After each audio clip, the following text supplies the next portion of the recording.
Welcome back, guys. So like I said in my last video, this is one of the things I've been working on. This is the Razer E200. So the problem that I had with this, well, a little background here, I found this next to a dumpster. So I brought it in, and this is the problem I was having. It does turn on, so I do have some kind of power, but whenever I turn this, it don't go nowhere. So what I did, it did not come with a charger, so let me show you what I did for that. I just used my automatic charger that I have for any sort of battery, and I made these. Basically what these are the little clips that go on the inside. They kind of look like these. They're a little different. They've got one end that looks like that, and the other end is pretty much that looks like this. These are the ones that came with the new battery, but anyway, they're the little clips that go on the end of certain terminals. So I got that, made one side circular, so I squeezed it together so it fits the inside of these. It's nice and snug. So I put it in there like that, then I put one of the clamps on the negative and the positive. Most people will probably have that, but that's just what I did. So I plug in positive and the negative, and it charged it. And I charged it, and I charged it, and I did it for about 2 days. And the little cool thing about this, it has a sensor on it that says if it's a bad battery, and that thing was going off. So bad batteries, but I wanted to test it anyway, just because I didn't know if my charging methods were actually working. So that's what I'll be going over. I'll be taking this apart and testing it with some wire testers, multimeter, and see exactly what's going on and what faults you guys might have compared to what I have. So if you do want one of these, I'll go ahead and link one down below so you can grab one off of Amazon. These are really good. I use this for my car battery when it started to die when it was freezing cold outside. So let's take this apart. First thing you got to do is there's Phillips heads here, here, and here, but there is a nut on the underside that you do have to get, and these are Allens. So the Allen for both of these is going to be a 5/32, and I only know the standard because I don't have a metric one, but the nut that goes on the underside, one of these little guys, that one is going to be a 5/16. So once all of those are out, this will just lift straight up, and this is what you have. This houses all your battery terminals and any kind of wiring things that you need. That will be your engine right there. So to get access to this, we need to take out this Phillips and this Phillips screw. Now if you need to just replace the batteries and you know the batteries are dead, you can go ahead and trace the lines until you reach this one right here that I already have it marked. But this one right here, it's going to be connected to 2 of the posts on the battery. The other 2 posts are going to be connected over here. It's a little circuit. It's also connected down here to this reset button. That's where the other 2 posts are. You'll see it once I take everything apart. But just pop this switch out so you don't have any current going through it, so you don't get a shock or anything if these are charged up. But the first thing I'm going to do is I'm going to lift these out. You can lift these out. It gives you a better point of view, so let me do that. Now, I've already had this taken apart, but there is going to be a wax or glue that's over both of these. All you have to do is just get a flathead and kind of peel it off. It's just protecting the open metal on each one of those. So pop those off if you are replacing these. It also helps a lot if you want to charge the batteries from here instead of charging it from the port down here if you don't have the charger. And it's also really good for testing the leads with your wire testers. And if you do want to test it, go ahead and put it to volts. Each one of these batteries should be 12 volts, so this should be 12 and this should be 12. And the way they're wired together, it should be a 24 volt. So to test each one individually, negative on negative and positive on positive. So you can test it like that. Those are touching, and it's giving me 11.35, which is pretty low, but to me, that doesn't tell me that it's dead. And then we'll check the other one. So now we'll check the other one, so we have those connected. That is 11.42. So pretty much the same. They are low, but if you don't know your batteries are dead, then that might not be a strong indicator telling you that your batteries are dead. But I would say about 90% of the time with these scooters, the batteries die. These things die very quickly before anything else does.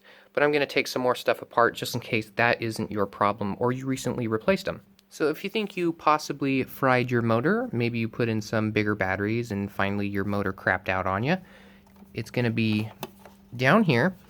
This wire is going to connect directly into your motor, and if you trace it to the wiring harness, you can pop this out and you can test these leads directly. So let me pop this out, and here's what it looks like out. You just have to squeeze this one in and it will pop out of there. But once you have it out, you can put current directly through these leads, which connects to the motor. So what I did, you can do it differently. If your batteries work, you can use your batteries. But I used that because I know current does work directly through that. And if you can find a way to hook them directly up to these little leads right here, you can do that. If you want it even easier, there is a way to take this out. So if you do want to take these out and test it, it's very easy to do. If you see here, there's a little open box divot on both of these. We'll focus on this one here. This is the brown wire, which is your negative. Your blue's going to be your positive. So down here, there's a little clip on the inside. You might be able to see it. It's a little clip that's backed up against that. That makes so you pull it and nothing comes out. So if you want to take it out, push it in so it's not trapped against anything. Then take your flathead, push it in here, and then pop it down. All you have to do, once that's down, is pull out. And once you do pull it out, it's going to flatten that clip. So all you have to do is pop this out now. And this is what it looks like once it's on the inside. See how it's backed up and it can't move? Okay, so now that I have both of these out, I can hook these directly up to my charger. And if I hook both of them up, positive and negative, we'll see if the motor runs. Now, if you've tested this directly without any sort of interference, you should get the motor to spin, this little spindle right here. If you can get that to spin, then you know your motor is good. So if you're putting the correct current through these wires, this wire just goes directly to the motor. There's nothing in the way. There's none of this stuff that could be faulty. This is wired directly to the motor. If your motor isn't turning with the right amount of juice going through here, it's got to be your motor. There's nothing else in the way. So if your motor is working, then we know the motor's working to be able to turn the chain to move the wheel. Next up, we have to make sure the batteries are good. This is where I figured out that my batteries weren't good. Now this one's a fairly simple task. You only need to do this with one battery, and you should do it with both just to make sure one battery isn't good and the other one's bad. But remember what I said before. Negative, positive. All you have to do, once you get that waxy stuff off, is you just have to test the terminals. Make sure metal is touching metal. So first off, we'll get our positive. Watch out, there is going to be a little spark once you put the negative on. Okay, just reposition myself here. Positive's touching the positive, negative, and just tap it on. There it goes. So you get a little spark there, and you don't need to hold it down. You just tap it on, and the scooter moved. Move it over here. Same thing. Positive on the positive side. I actually got to switch these around. And negative on the other side. There it goes. Now, if you're actually getting that spark and things are moving, then that means that your batteries are at least putting out enough to move. So in other words, if your power's on and you're turning this and nothing's happened and you just took everything apart and what you saw is what happened to you, then we have to move on.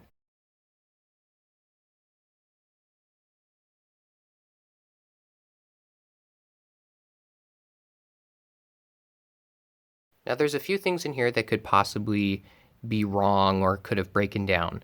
The little resistor that's down here that the other positive and negative is connected to, you can see this negative runs along, goes to that battery, and the positive goes to the opposite battery.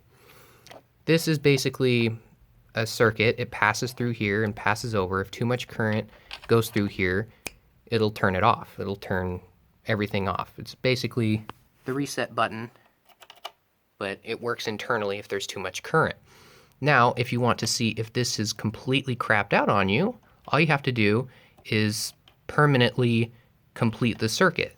So we'll take out the negative and the positive and put them together and retest what we are usually testing in here with the batteries. Now these can be a little bit of a pain to get out, but you pull them straight out, wiggle them, eventually they will come out. They'll usually get pretty tight on there, maybe a little bit of rust to keep them attached. But this is what they're going to look like when they come out. Now, if you want to expose the metal on here so you can test this properly, I found the best way is to grab the back of this rubber, grab the back of it, and just pull out and then down. And eventually, you'll pull it back enough to where you can get, see there, the metal exposed. Okay, see how I have the metal exposed now? Just scoot that back. All you have to do, this one's also pretty easy once you get to this point, you get the negative and the positive, touch them together, so this metal part and the other one, here it is, and this one, just keep them together. Now once they're touching, all you have to do is pretend like you're trying to get it running normally. Make sure everything else is connected, the battery terminals are connected to where they should be, you didn't unplug anything else, everything's hooked up the way it should be. You keep these two touching together. Make sure you don't shock yourself, obviously. You pop it on, and once it's on, all you have to do is just give it a little turn up here. That basically all we're doing is taking this out of the equation. If you have these two leads touching, which puts this in series, I believe, once these two are touching and everything else is connected, it takes this completely out of the equation. If now it's working, that means you need to replace this. If it's still not working, that means there's two things that could possibly be going on here. It's either this unit right here, there's something screwed up on the inside saying, you know, I shouldn't be starting. Maybe it's fried. And something that goes along with that I figured out doing research, if this brake is depressed, and you're trying to turn this, maybe it's stuck like that, maybe it's broken, maybe something on here. This is the wire, and this is the actual cable that it's connected to. The cable just goes all the way down here and pulls these. They're kind of like disc brakes. They push against the round thing on the inside, stops your wheel. Don't have to worry about that. But these right here send a signal to your little control unit saying, if this is depressed, do not have the motor turn, because while you're riding this, you don't want the motor to keep spinning the wheel while you're trying to brake yourself. So if this is depressed, or if there's something in here causing this to send a signal to your control unit saying we're braking, then you have to replace that and fix it.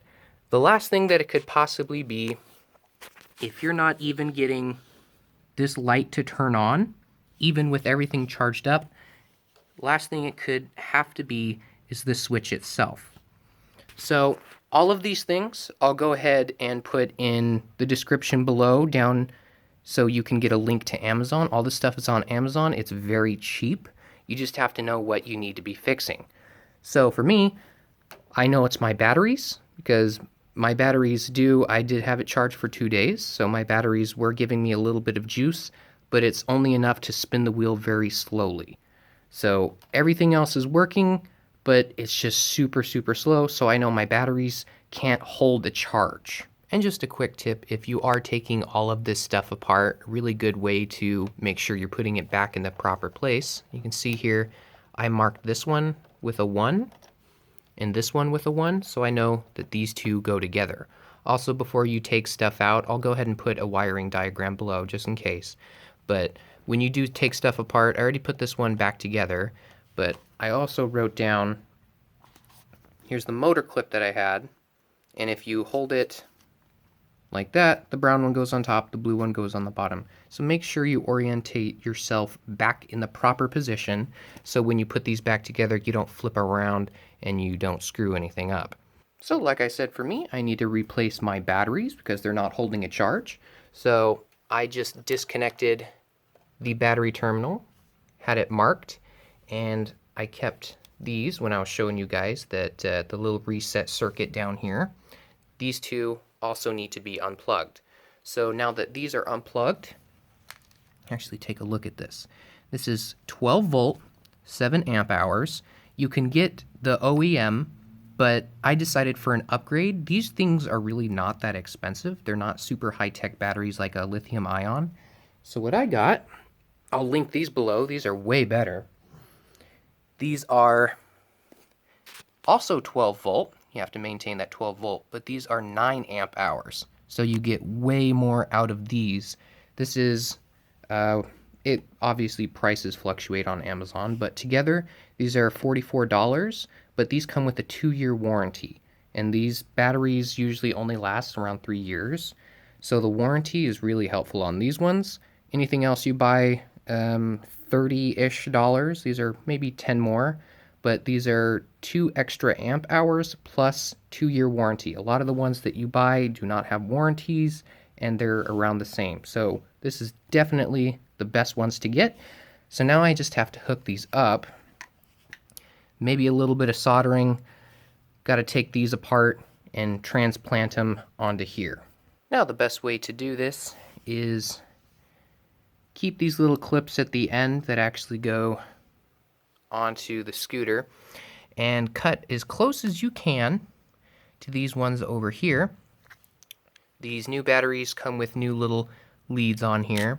So once those go in, I'm going to put some electrical tape on, make sure that the open bare metal doesn't touch anything. So put that on, and right here I'm going to connect the new lead once I strip it back a little bit. All right, chop that guy off. Here's the wire. Look at that, nice and stripped down.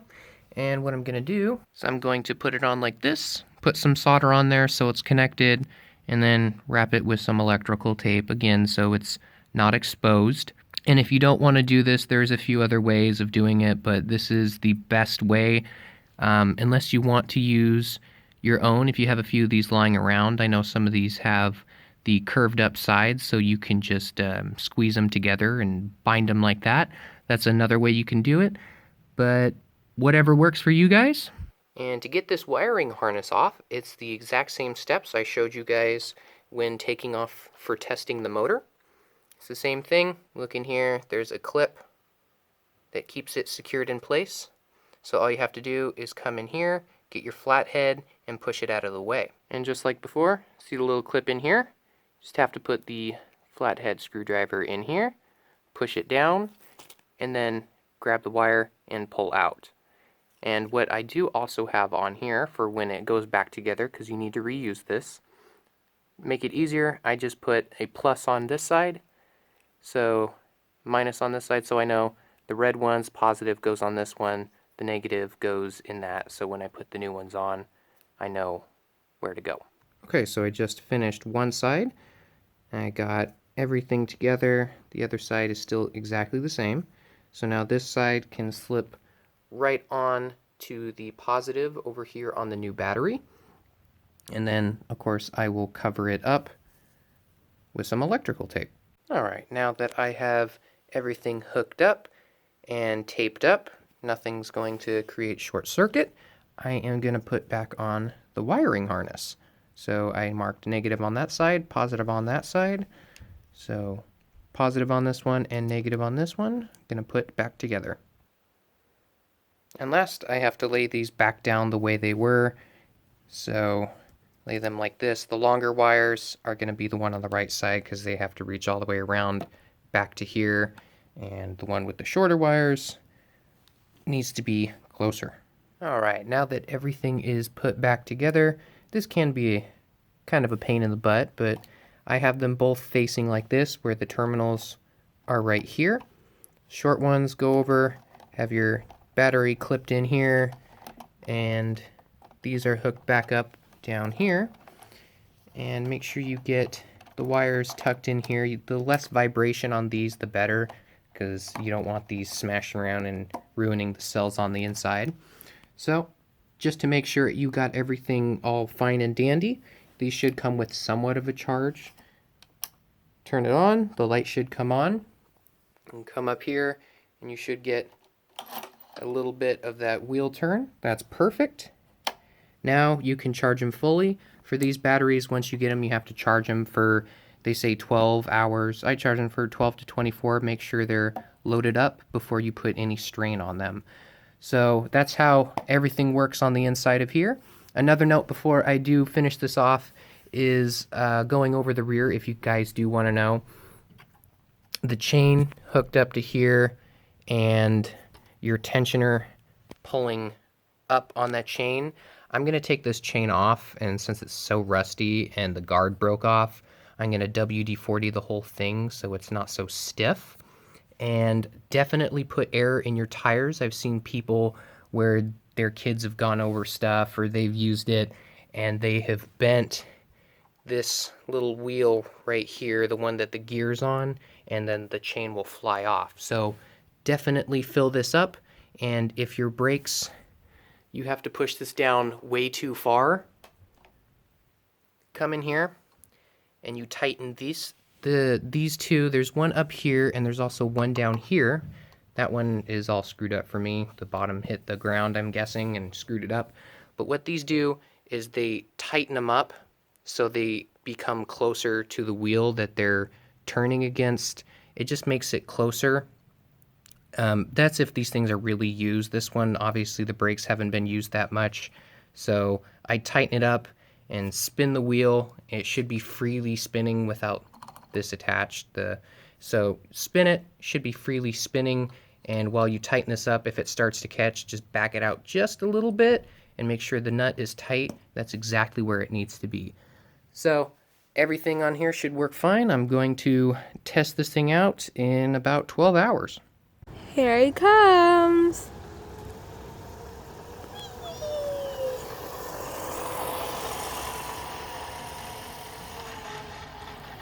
It's balls to the walls, awesome.